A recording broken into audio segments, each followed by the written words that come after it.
بسم اللہ الرحمن الرحیم۔ اعوذ باللہ من الشیطان الرجیم، بسم اللہ الرحمن الرحیم۔ عزیز طلبہ کرام، آج ہم اصول الفقہ المظفر کا سبق نمبر 157 پڑھنے جا رہے ہیں، اور آج انشاءاللہ ہم بیان کرنے جا رہے ہیں دوسری تنبیہ کو، جس میں ہم انشاءاللہ بیان کریں گے مقدمات حکمت میں سے 5واں کو، جس کے بعد بزرگان قائل ہوئے ہیں۔ فرماتے ہیں کہ التنبیہ الثانی الانصراف، ہمارے پاس دوسری تنبیہ آتی ہے انصراف کے نام سے۔ فرماتے ہیں مقدمات حکمت میں سے ایک انصراف ہے کہ جس کے بعض علماء قائل ہیں، بعض بزرگان قائل ہیں کہ یہ بھی مقدمات حکمت میں سے شمار ہوتا ہے، یعنی انصراف جیسا کہ اس کے نام سے ظاہر ہے کہ کلام کا ظہور جائے وہ کسی اور جانب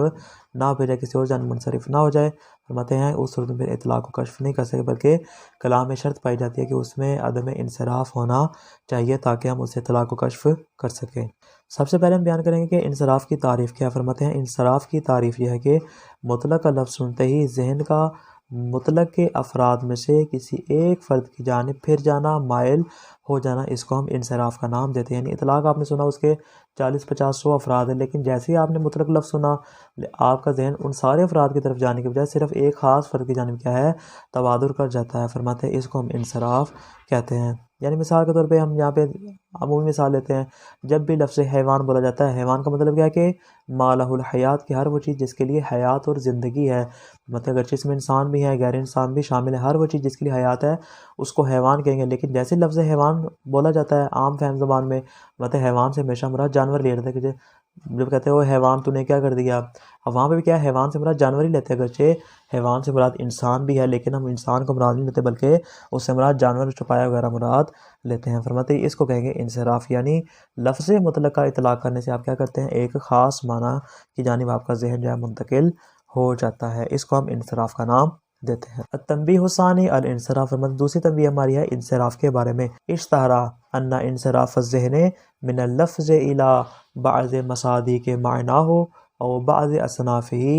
یمنع من التمسک بالاطلاق۔ فرماتے علماء کے مابین یہ بات مشہور ہے کہ لفظ کا اپنے بعض مصادیق کی جانب منصرف ہو جانا یا بعض اصناف کی جانب اس کا منصرف ہو جانا اطلاق سے تمسک کرنے کے لیے معنی قرار پاتا ہے۔ یعنی لفظ آپ نے بولا تو آپ کا ذہن جو ہے وہ سارے مصادیق کی بجائے بعض کی جانب چلا گیا، اس طرح سارے کے سارے اصناف کی بجائے بعض اصناف کی جانب آپ کا ذہن منتقل ہو گیا۔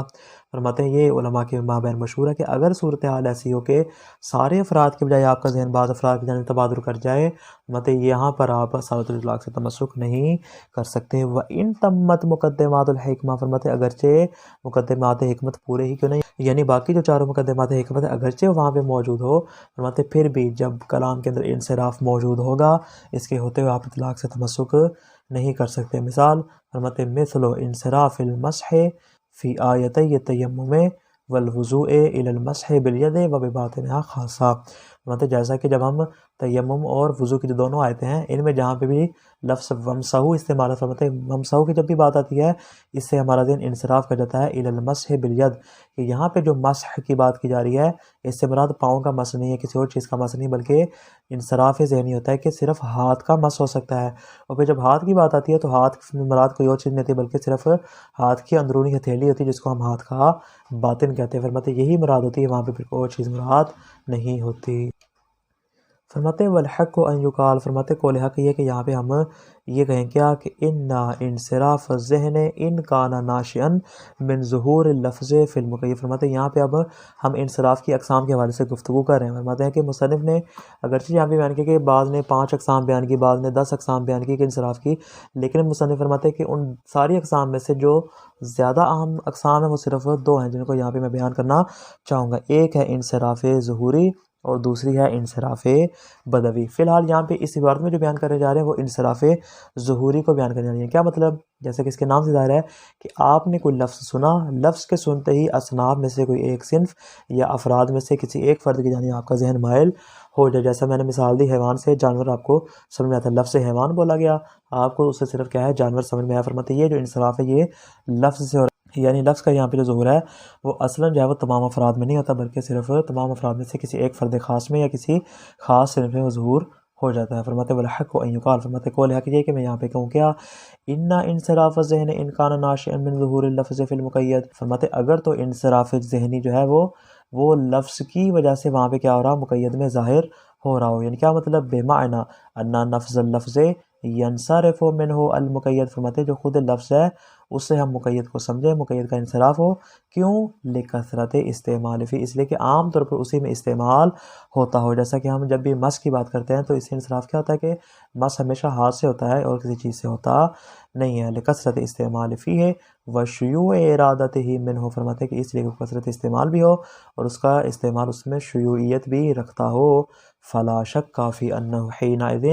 لا مجال للتمسک بالاطلاق، فرماتے ہیں اس صورت میں ہم اصالت الاطلاق سے تمسک نہیں کر سکتے جب انصراف ظہوری ہوگا، یعنی جب لفظ سے ہمیں انصراف معلوم ہو رہا ہوگا، اس صورت میں ہم اصالت الاطلاق سے تمسک نہیں کر سکتے، یعنی یہ والا انصراف مقدمات حکمت کے لیے معنی قرار پائے گا۔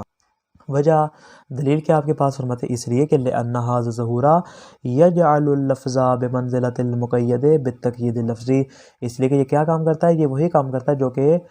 قرینہ متصلہ کرتا ہے۔ قرینہ متصلہ کیا کرتا ہے کہ کلام کا اصل اطلاق میں ظہور منعقد نہیں ہونے دیتا بلکہ اس کے ظہور کو منصرف کر کے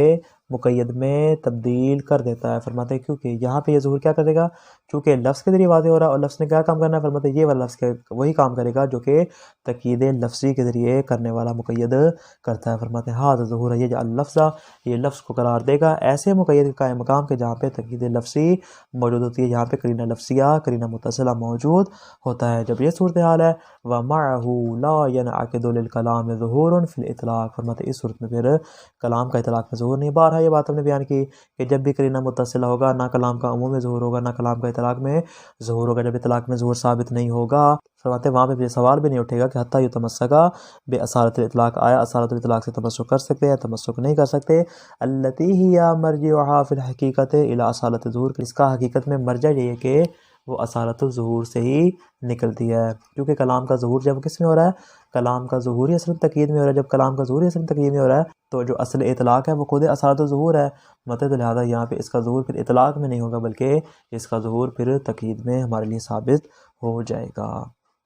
یہ ہوگی جناب انصراف کی پہلی صورت جس کو ہم نے کہا انصراف ظہوری۔ انصراف ظہوری میں ہم نے یہ نتیجہ لیا کہ جب جس مقام پہ انصراف ظہوری ہوگا تو کلام کا مقید میں ظہور ثابت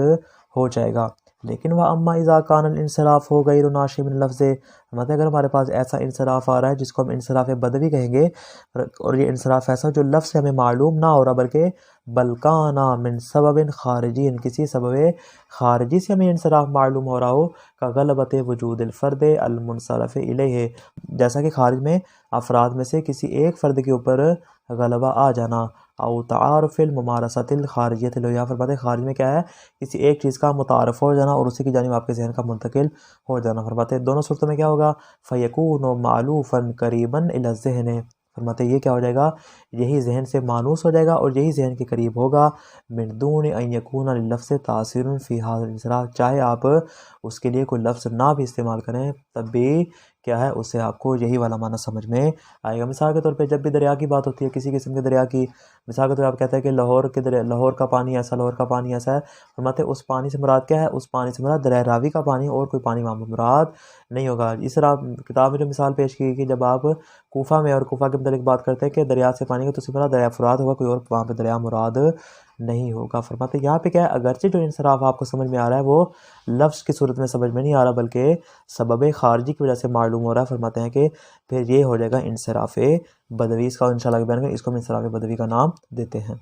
فرماتے ہیں کا انصراف، مثال دے رکھا انصراف ذہن من لفظ الماء فی العراق، جب بھی عراق میں پانی کا لفظ بولا جاتا ہے مثال کے طور پہ تو اس کا ذہن کا انصراف کیا ہوتا ہے، الی ماء دجلہ، یا تو دریا دجلہ کی جانب ہوتا ہے، اب الفرات یا دریا فرات کی جانب جو ذہن تبادر کر جاتا ہے۔ فالحق کو انہ لا اثر، فرماتے ہیں اس صورت میں کوئی اثر نہیں، لہذا انصراف فی ظہور لفظ فی اطلاق ہی، فرماتے ہیں آیا وہاں پر لفظ جو ہے وہ اطلاق میں ظہور رکھے گا ظہور نہیں رکھے گا، فرماتے ہیں اس کا اس کے ساتھ کوئی ٹکراؤ نہیں ہوگا، کوئی معنی نہیں ہوگا۔ کیوں، اس لیے کہ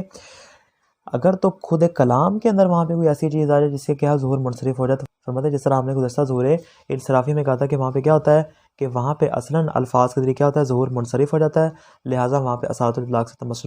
نہیں کر سکتے۔ لیکن اس مقام میں کیا ہوتا ہے، فرماتے ہیں اس مقام میں یہ ہوتا ہے کہ ہمیں جو انصراف معلوم ہو رہا ہے وہ لفظ سے معلوم نہیں ہو رہا، بلکہ ہمیں ایک سبب خارجی سے معلوم ہو رہا ہے۔ فرماتے پاس اس طرح کے انصراف میں یہ چیز معنی نہیں بنے گی اطلاق میں، فلا یمنع من التمسک باصالۃ الاطلاق، فرماتے اس صورت میں اصالت الاطلاق سے تمسک کرنے میں بھی کوئی چیز معنی نہیں بنے گی۔ کیوں؟ وجہ کیا آپ کے پاس، دلیل کیا آپ کے پاس؟ فرماتے اس لیے کہ لأن هذا الانصراف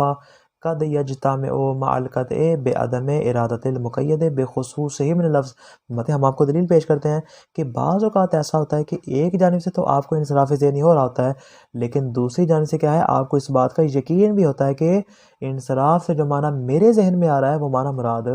نہیں لیا گیا۔ تو فرماتے یہ بہترین دلیل ہے اس بات کے اوپر کہ یہ والا جو معنی آپ کو معنی انصرافی معلوم ہو رہا ہے، اس کا اصلاً یہاں پہ ارادہ ہی نہیں کیا گیا۔ اسی بات کو بیان کرنے میں ان هذا الانصراف قد یجتمع، فرماتے یہ والا جو انصراف بدوی ہے یہ کبھی کبھار جمع ہو جاتا ہے کس کے ساتھ، معلقت ایسی یقین کے ساتھ کہ بعدم ارادۃ المقید بخصوص من لفظ، کہ لفظ جو ہے فقط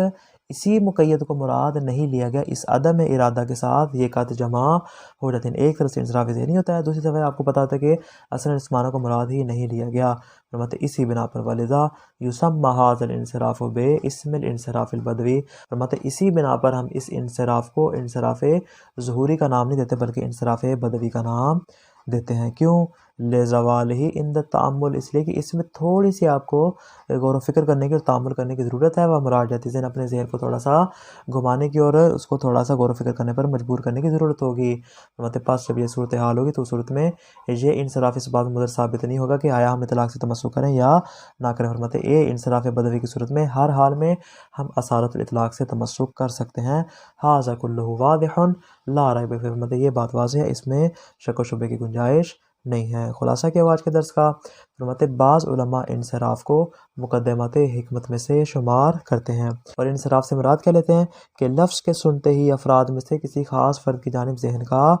مائل ہو جانا۔ البتہ فرماتے انصراف کی ہمارے پاس کئی اقسام ہیں، بعض بزرگان نے بیان کیا، لیکن ان تمام اقسام میں سے دو اقسام ایسی مہم ہے کہ جس کو مصنف نے یہاں پر بیان کیا ہے۔ پہلی قسم کیا ہے کہ انصراف لفظی، اور دوسری قسم کیا ہے انصراف بدوی۔ فرماتے انصراف لفظی سے مراد کیا ہے کہ لفظ مطلق سنتے ہی مقید معنی کی جانب آپ کے ذہن کا منصرف ہو جانا، اس کو انصراف لفظی کہتے ہیں۔ انصراف بدوی سے مراد یہ کہ جس کا